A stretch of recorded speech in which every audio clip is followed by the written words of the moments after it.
Hey everyone, my name is John Dupin, and this is my wife Tammy Dupin.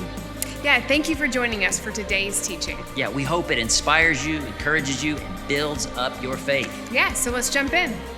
I am glad to be here, and I got a text this morning from John at 2:44, and so I've been up since 2:44, and I don't know exactly where he is in the world, but he texted me and he said, "Happy Father's Day," and I appreciated that, and he said, "I'll be praying for you."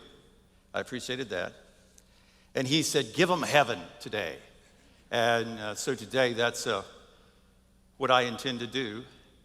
It's good to be back up here and share with you. Last time I was here, I just had one of my knees operated on, and since then I've had the other knee operated on, and that's not all. I now have one of those 7-day pill boxes. Do you know what I mean when I say that? And I have one of those 7-day pill boxes, and therefore I feel that I am in some way an authority on speaking for old people, and I don't make any apologies for that. I can speak for them. I mean, I even like these Velcro tennis shoes. That's a sure sign. And just a lot of things about my life. Probably the thing that is most significant about being old is the fact that Joy and I watch Jeopardy every night. We watch Jeopardy every night, and not only do we watch it every night, one of the things that I've noticed is after I've seen the rerun 3 or 4 times, I'm really good. See? And so I tell Joy, I should audition. And she's like, don't be saying that. Just a couple things I want to share with you about being old. It is true that as old people, we slow down at green lights to see if they'll turn yellow and then stop. We do that. And we do that just to tick off young people. See? Because it says we're in front of you. And so we like doing that. There are a lot of things about being old that I probably don't appreciate like I should. One of the things I've noticed is that now when I'm watching TV, because we are the largest consumers of television that there is. You thought it was kids and video games. Nope, it's old people. But every so often there's this message that comes up on the screen and it says, "Are you still watching?" And I'm like, "Excuse me?" Yeah, it will ask me that. And I'm like offended, like is this my mother that's following me around? The other day I was working on the computer, and if you keep hitting the enter key over there, it makes it do it faster, whatever it is. So I'm over there and I'm hitting the enter key, and this message comes up and it says, "Settle down." And I'm thinking to myself, what kind of code programmer coded that into the software that when I hit that thing so many times it says, "Settle down"? I think that's kind of an invasion. John gave me an Apple Watch, I guess it's been about a year ago. And I wore it for about 6 months, but I'm telling you, that thing wore me out. It absolutely wore me out, and I stopped wearing it. I mean, I've been bossed around my whole life. I don't need a watch telling me to stand up or lay down or jog or something else. Or your heart rate and your oxygen's failing. I already know that. See, I don't need a watch telling me that. So I stopped wearing it. I will have to say that I have a great father. He is watching today. And even if he wasn't watching, I'd have a great father. I never remember a time being spiritually disappointed in my father. Never spiritually. I never remember a time being disappointed in his character. And those are not things I can say about myself, sadly enough.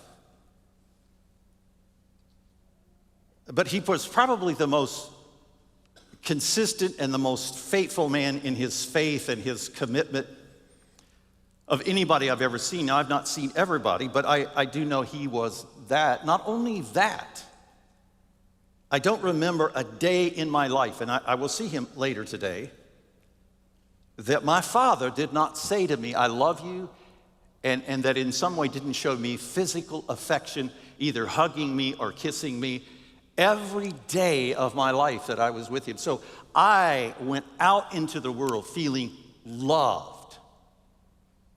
And I mean, what a feeling. What a feeling. Now, that's no judgment against fathers who don't do that. I'm just telling you, I thought all dads do that really until I was maybe 13 or 14 years old. And my friends said, no, that's not normal. See, it was normal to me.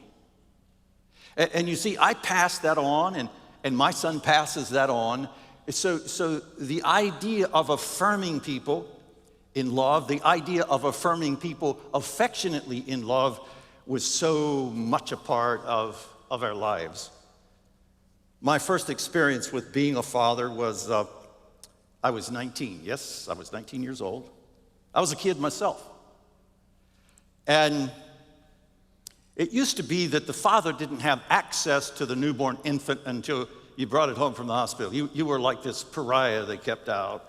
And so Faith came home from the hospital, and Joy's over there holding it and kind of rocking her, and I'm kind of looking. And you know how mothers make these noises at babies? She's making those cooing noises, and she's talking to her like, you know, she understands it. And she's, 7 days old or something like that? And then all of a sudden she looks up at me and she says, "Don't you just love her?" And I said, "I don't know her." In reflection, that was not the right answer. Okay? Because you see, she had been connected, and she had been engaged, and she had been all into her life in preparation for her life now for really 9 months. And even though I watched this happen, I was not connected in the same way that she was connected. And it wasn't until I was practicing and engaging, being a dad, that this generated a passion and a love for my daughter. Unlike anything else in my life, it affected my choices, it affected my efforts, and it caused this incredible joy and love for my daughter that I've never gotten over. And in fact, it's grown ever since then. But it was in the engagement, it was in the practicing, it was participating in her life. It was all of those nights that I got up in the middle of the night and fed her and changed her. I just threw that in. But you see, it was engaging in that way. It was the practice of being a father that developed the passion. Now, we're going to come back to that just a little bit later.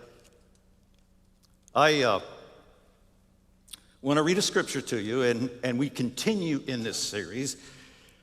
In Matthew chapter 10 and verse 16, we're going to look at safety or security of Christians in a way probably that you haven't before. And this is what it says in verse 16. "I'm sending you out like sheep among wolves. Therefore, be as shrewd as snakes and innocent as doves. Be on your guard, because you will be handed over to the local council. You will be flogged in the synagogues. On my account, you will be brought before the governors and kings as the witnesses to them and to the Gentiles." I decided to see what others thought about what it was to be secure, what it was to be safe in our faith. And so I have a Chat GPT account, and as I'm sure many of you do, and I call mine Wilma. So when I want to know something from Wilma or from AI, I go to GPT and I ask Wilma, I said, "Wilma, write me a story on security and safety, spiritually and religiously." And she spit out 1,000 pages in just, 1,000 words in just, maybe 60 seconds. Now, I'm not going to read all of that to you, but I am going to read one little paragraph that Wilma wrote. "After a particular stressful day, Emma decided to attend a midweek service at her local church. As she entered the serene sanctuary, the weight of the responsibility in her life seemed to lift. As she listened to the pastor share that evening, he spoke directly to her heart. In our quest for security, we often forget that our ultimate safeguard is in our faith in Jesus Christ. Well, we cannot achieve complete serenity and security in this world. We can find true freedom in our spiritual security. Wilma wrote that. I just thought that was incredible, that kind of insight. Now, what Wilma does is she takes my search history, other people's search history that have similar, and goes out there on the internet and finds relative information, and then created this story that was 1,000 words long. And this was one of the paragraphs that she made for me. I couldn't believe that that's how she thought. Last week, Tyler shared with us about comfort. And I like this. I like what he was saying about the fact that we live with a comfort-obsessed society as people. In fact, there's an entire division of marketing now that is focused on comfort inns, comfort suites, comfort stretch. Pants I have on are comfort stretch. Comfort fabric softener, comfort food. You hear that one all the time. But in reality, seeking comfort is an effort to mitigate suffering. It's an attempt to mitigate suffering. But suffering is the reality of life. The first noble truth is that suffering characterizes all human existence. My generation is the first to embrace the idea that removing suffering from our lives should be the sole purpose of our life. And you're like, yeah. Well, it hasn't always been that way. 100 years ago, let's just say 100 years ago, 95% of the people in the world would have awakened that day, and their whole agenda would have been to survive. That's just 100 years ago. They would have awakened and said, what am I going to eat? What are my kids going to eat? I mean, that hasn't been that long ago. And my generation is the first generation to say that eliminating suffering is the sole purpose of our life. The notion is relatively new. However, my observation is that suffering is absolute. It is absolute. It doesn't matter who you are, how rich you are, how poor you are, how pretty you are, how ugly you are, how religious you are. It doesn't matter. Everybody suffers. Everybody. Now, it's not for me to decide whether or not that suffering is equal. I just know that everybody suffers. And it's almost like this. It's almost like it gains strength and sophistication from my struggle to stop it. If suffering is so absolute, then maybe we need to change the narrative and say, what is worth or worthy of my suffering?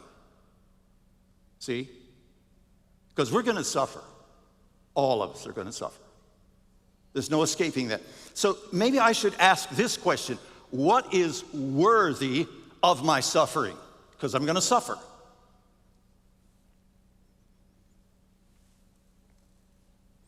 When this happens, Matthew is writing this, and really Jesus has called the 12 to a boot camp for disciples. That's what this is. I assume it's in Capernaum. And Matthew gives us this incredible mental picture of what this boot camp 101 with Jesus is all about for the disciples. And we get to be this fly on the wall. First of all, they have been chosen by Jesus. And they have this mental picture of the Messiah. They have this mental picture culturally of what the Messiah is. And that picture is based on King David 45 generations before. And it's King David multiplied, let's say 1,000 times, but that's their vision of who and what the Messiah is going to do.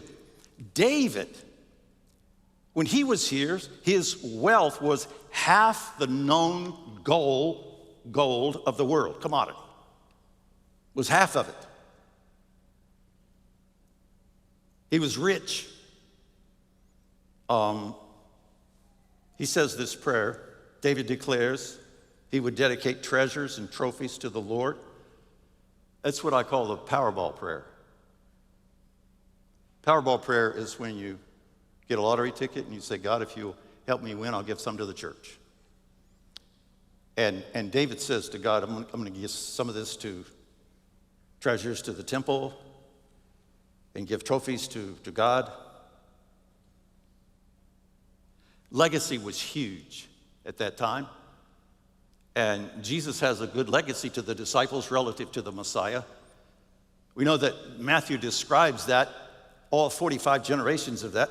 And I don't know if you watched the king yesterday receive the colors of Great Britain. King Charles, okay, is a descendant of David in that his mother, okay, was of the lineage of Jedediah, who was the son of Josiah, the son of David. Now, we're talking about King Charles here, who is a descendant of David, I don't know how many generations before. And, of course, Jesus is of the lineage of Nathan, who is of the house of David. Not only that, David, as the model for what a Messiah is going to be, has 8 wives, and he has 18 children. And the disciples, the band of boys here, now see themselves as the entourage of Jesus. You know, when you make it, you have an entourage. Wherever President Biden is today, he has an entourage. Wherever Taylor Swift is today, she has an entourage. See? All of these people have an entourage which share in who they are, what they are, and the disciples see themselves as being the entourage of Jesus. They're going to participate in the lifestyle of the Messiah, the entourage is. They're going to have probably TV shows, they're going to have book deals of their own. They've been empowered, they'll have privilege, they'll have wealth, they'll have adoration. All of these things as a part of being an entourage of the Messiah. But their picture, this mental picture that they have, is wrong. And boot camp, Jesus' boot camp for the disciples is about correcting the disciples' mental picture of who and what the Messiah is. Matthew is an incredible writer. I love. He is the most complete of all of the Gospels. And there is something about his writing that shows the absolute simplicity of the teachings of Jesus, yet the pervasiveness of it. And the syntax or the parsing of his writing demonstrates to us that Jesus' truth translate into any culture, into any language, virtually without any loss of understanding. That's how simple and pervasive the teachings of Jesus are. See, if we could translate them, we could go to North Korea, and the gospel of Jesus Christ, the simplicity of it, the pervasiveness of it, would speak to them, and he died for them just like he did for us. But Matthew gives us a picture of how it is and what was going on this particular day. But most of all, he also gives a picture of himself. That's what syntax does. It shows the writer. I mean, honestly, if you're good at this, you could know everything from birth order of an author to vocation to employment, all kinds of things. But this is what we see in the syntax of Matthew. We see his personality. He is a tax collector. He is a linear thinker. 2 + 2 = 4, A + B = C. In other words, there is a progression in the thinking of Matthew, and he writes that way. He's analytical, he's methodical, he's factual, he's transactional. He can make a decision and move forward with that decision. He has a detailed mind, an incredible memory.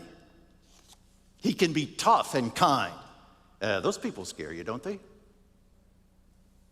Doesn't need validation from other people. He can negotiate and discuss tough issues without getting angry. Man, I wish I could do that. Matthew can do that. He's a tax collector. He's comfortable with saying nothing. Yeah, that's fun, isn't it? Be in the room with somebody who has power and authority and they don't say anything. He's comfortable with being disliked. He's comfortable with it. Doesn't necessarily like it, but he's comfortable with it. He's a tax collector. He assesses people's value and then places a tax on that value. As a result of that, he's probably literate in at least 4 languages, probably can speak and write Latin for the Romans. He probably can write and speak Greek for the formal written language of the time. He probably can speak and write Hebrew for the religious language. He probably can speak and write Arabic, which is the street language of the day. And so we get this view of the boot camp that Jesus has placed the disciples in, even though they think they're the entourage, but they're really in disciple training. It is Jesus that has chosen them. And this is important to see. I really think people don't spend enough time praying about God helping me personally be open and willing and submissive to what you reveal, and maybe less time asking him what he wants us to do. Because all throughout Scripture, it is Jesus, it is God who reveals himself to people. It doesn't matter if it's Abraham, doesn't matter if it's Moses, doesn't matter if it's Mary and Joseph. You see, it is God who reveals himself to people that are open and willing to be obedient. So pray about being willing and obedient. It is Jesus that has chosen these 12 men. He's called them himself. And now they don't know this, but they have been called and chosen because of their ordinariness, their naivety, their fracturedness. They are the most unlikely people to launch the kingdom of heaven that there is. This is part of what makes me know that God has a sense of humor that somehow we never see. It has to humor God to take these people and make them those who launch the kingdom of heaven. They're the most unlikely. I mean, they're fishermen, they're carpenters, they're this thing, they're that thing. They're fractured, they're naive, they're ordinary. Just like us. And now they're being empowered. They're being given these unbelievable tools by which to launch the kingdom of heaven. Unbelievable tools. They're being commissioned, and we just read, I'm sending you out. Their mission is to proclaim the kingdom of heaven is at hand. And Jesus says to them, what I have done, you will do. Raise people from the dead, heal the sick, blind people will see, broken people will walk. Jesus is giving them the same power, the same authority that he has, and then puts one more thing on there. What I have done, you will do even greater things. You'll do even greater things. They're like, wow. I mean, they have made the big league. Yeah. In the first day in boot camp, Jesus is defining expectations.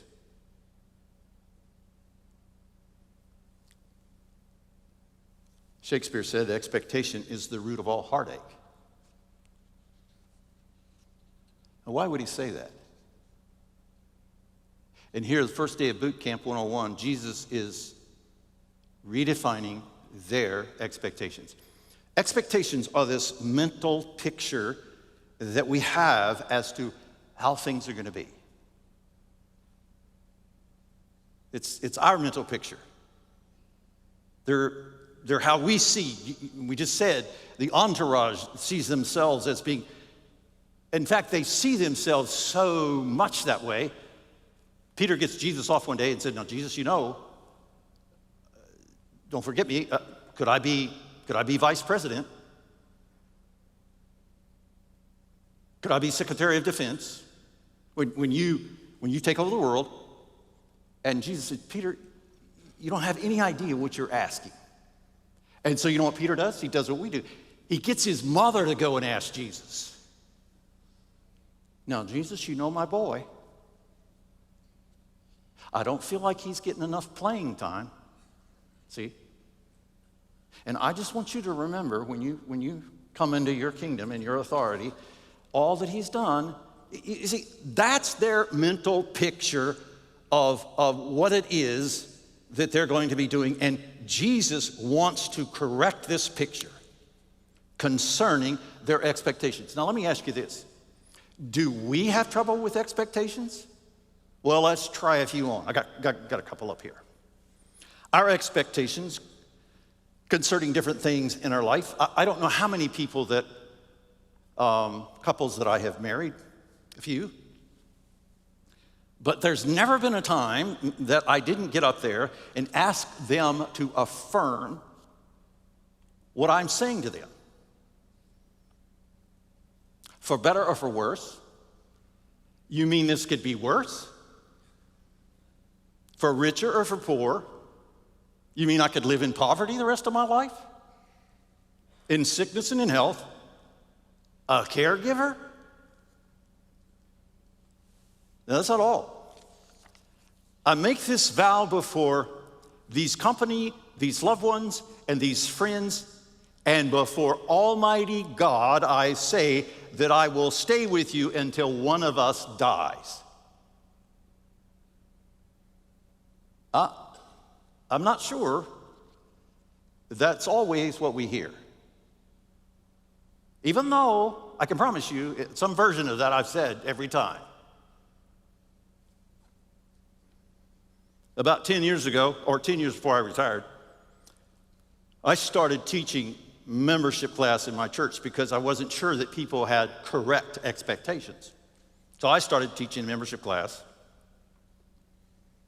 And somewhere in that process, first meeting, second meeting, I don't know which meeting it was, I would always say this: if you stay here long enough, somebody will eventually hurt your feelings, and you'll want to leave. Not maybe, not could be. This will happen to you. Somebody, if you stay here long enough, somebody will hurt your feelings, and you will want to leave as a result of having hurt feelings. Last 10 years, I said that to every class that I had. That's not all I said. I said, as pastor, you will inevitably be disappointed in my leadership. At some point, I'll make a decision, I'll choose to go a direction, I'll respond to you in some way, and it will be disappointing to you as your leader. I promise you that will happen. And when it does, you'll want to leave. Stay on guard, or you will transfer your personal relationship with God to the church. And if you do this, you will end up saying, this place isn't spiritual. I don't get anything out of this. Yeah. So, I just, in membership class, I just started saying that to people. This is in front of you. And when this happens, I want you to hang in there. When it happens, I want you to bring me into that. I wish I could say that they always did. I can think of maybe two that did. And so Jesus has got the disciples together who believe they are the entourage, and he says, get real about being disciples. Verse 16, I'm sending you out like sheep among wolves. Therefore, be as shrewd as snakes, as innocent as doves. Be on your guard, because you will be handed over to the local council and flogged in the synagogue. That is not what the entourage is thinking. They're not thinking that. That is not a part of the picture that they've got in their head. I mean, they're thinking Secretary of Defense. They're thinking Vice President. And Jesus is thinking these people are going to launch the kingdom of heaven is at hand. And you see, if you look in the New Testament, that phrase never is in capital letters. I don't know if you've thought about that. It's not a place. There's no grand entrance. It's not Disney World, Game of Thrones, or Shangri-La. It is a changed heart and a changed behavior that has been so transformed, it embraces the death of Jesus as the payment for their sins and elevates the needs of other people to the same level as their own. That is the kingdom of heaven. It's a behavior. It's a way. And if you speak this, and if you teach this, this is Jesus at boot camp, if you teach this, if you preach this, strangely, all of this love that you'll be teaching will create a reaction of resistance, rejection, and retribution. See, people were not ready, didn't want a faith about confession and forgiveness. The law of love being the law of the land. They didn't want to hear that. They were all into this judgment, all into these rules, all into this criticism of each other. They were into that big, measuring themselves by all of these rules that they had. And if they took that away and substituted it for faith in Jesus Christ and the law of love, no, they didn't like that. In fact, this is what Jesus said in verse 18, on my account, you will be brought before the governors and the kings and be the witnesses to the Gentiles. But when you are arrested, don't worry about what you're going to say. At that time, it will be given to you what you're going to say, because I will be speaking through you through the Spirit of the Father. I'll be speaking to you. Now listen to this part of it. This retribution will be so intense. Brother will betray brother to death.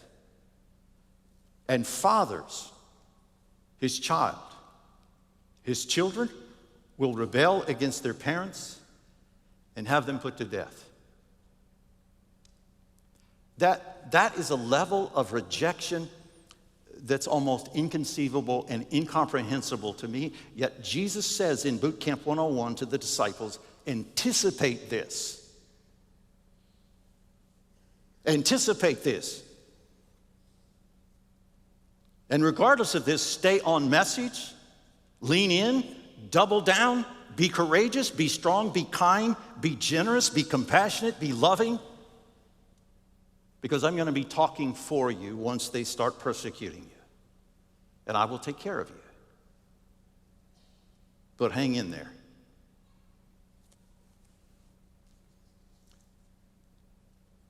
Dealing with rejection for me, personally, is probably the highest level of suffering that I experience as a person. We said in the beginning, though, that suffering was the reality of life. Everybody suffers. It doesn't matter if you're a believer or an unbeliever, rich or poor. Everybody suffers. It's tough. It's hard. There will be retribution and there will be isolation. Yet, suffering is the teacher. There is knowledge we can only obtain in suffering. Yes. I mean, just get this in your head. Jesus is not going, listen, I'm sorry I'm having to say this to you. No, he's not doing that. This is going to happen to you, and when it does, I want you to lean into it. I want you to step into it. I want you to be brave and courageous, because there is knowledge that only comes to you as a result of your suffering. Listen to this. Suffering purifies my motive. The only path to authentic is suffering. The only path to authentic is suffering. Suffering generates humility. The only path to humility is through suffering. Jesus says a few chapters before in the Sermon on the Mount, he said, "Be ye therefore humble as I am humble." He doesn't give any directions to that. So what does that mean? Well, tomorrow I'm going to be humble. I'm going to wake up and I'm going to say, this is my humble day. Everybody can watch and see how humble I am tomorrow, because I'm going to work on being humble. See, there is no other path to humility, to humbleness, other than suffering. It makes us humble. It takes all authority that we thought we had. It takes it away. Suffering does that to me. Suffering purifies the message to the observer. I was watching television, 6 months ago. It was news, and there was this story on there about a 55-year-old man who gave a kidney to a 16-year-old girl he had never met, he didn't know, but he gave it to her. Now, let me ask you a question. Do you think I said, that guy just gave that kidney so he could be on TV? That guy just gave that kidney so he could get a GoFund site? No. I said, what an incredible human being. Suffering purifies the message I give to everyone else. Jesus is hanging on the cross, and he has just passed away. And the scripture says there was this Roman centurion over there, and he says, having watched this truly was the Son of God. It purifies the message that you see. Verse 24, the student is not above the teacher, nor the servant above the master. Everything that I suffer, you will suffer. They will call you a phony. They will call you a hypocrite. They will spread rumors about you and lies about you. But you're in my family, so you don't need to be afraid. You're in my family. But everything that happens to me is going to happen to you. 10 of the 12 disciples, history says, died as martyrs. Some of them even in more bizarre ways than crucifixion. And Jesus says this: don't be bluffed into silence by the threats of bullies. There's nothing they can do to your soul, your core being. Save your fear for God, who holds your eternal life, your body, and your soul in his hand. What is worthy of my suffering? Everybody suffers. Everybody dies. No exception. But you know what? You can choose what is worthy of your suffering. The disciples are in boot camp, and Jesus just lays it out for them. Jesus suffered because he loved me. I suffer because I love him. I don't know, maybe 20 years ago,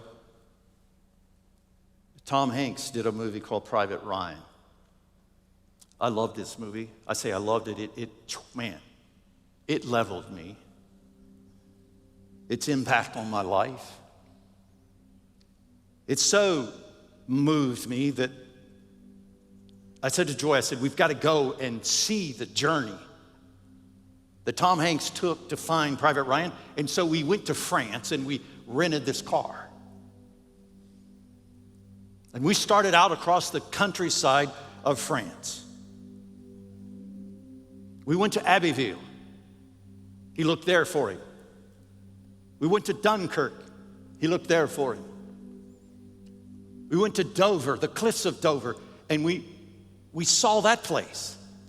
And each time I can remember standing on the beach looking up at the cliffs of Dover that might be 100 feet high. What would it be like to come off of a landing craft as an 18-year-old kid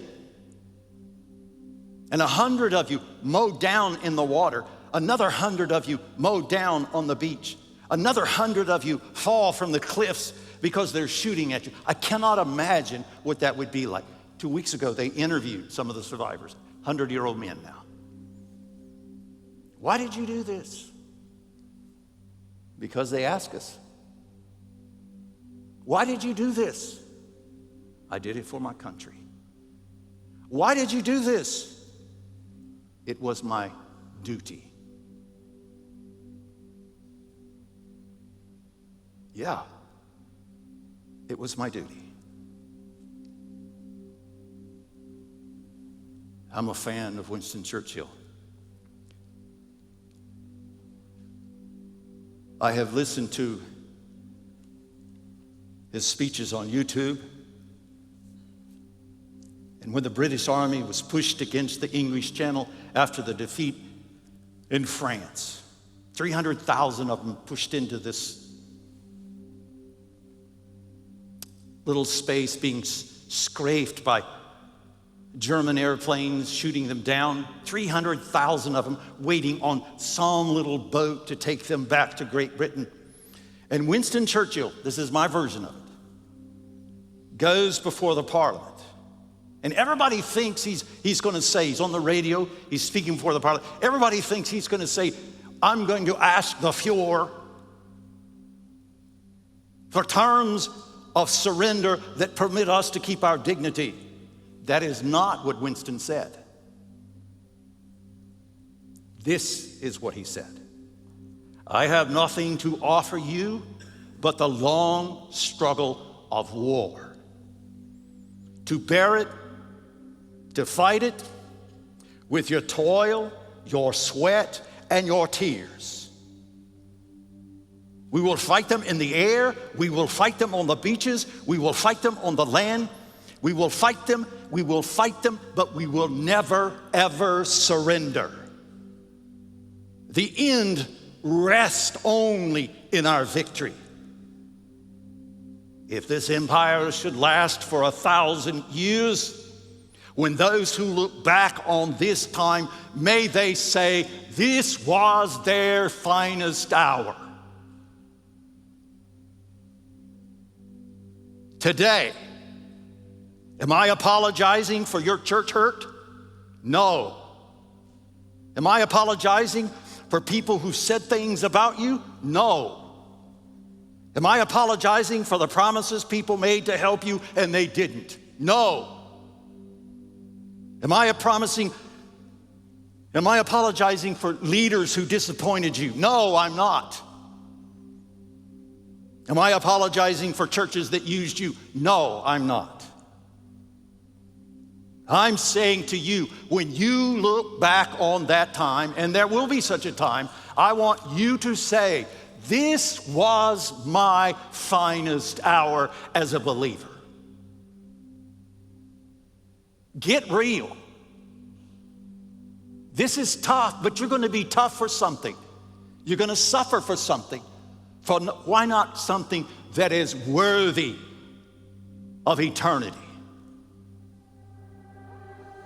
Thank you so much for joining the Waymaker.Church YouTube channel. We hope this video encouraged your faith and brought you to the new and deeper with Jesus Christ. If you enjoyed this video, you can join us live every Sunday on YouTube, Facebook, and Church Online. You can also subscribe by hitting the button below. You can keep up with everything going on here at Waymaker.Church YouTube channel. And if you enjoyed this video, share it with people that you know. It isn't about making our name known, but about making the name of Jesus known any way we can. If you would like to partner with us also financially and help the vision that God has for Waymaker Church, you can go to Waymaker.Church/give and help fund everything that's going on here. Again, thank you for joining us today. Now go make a way.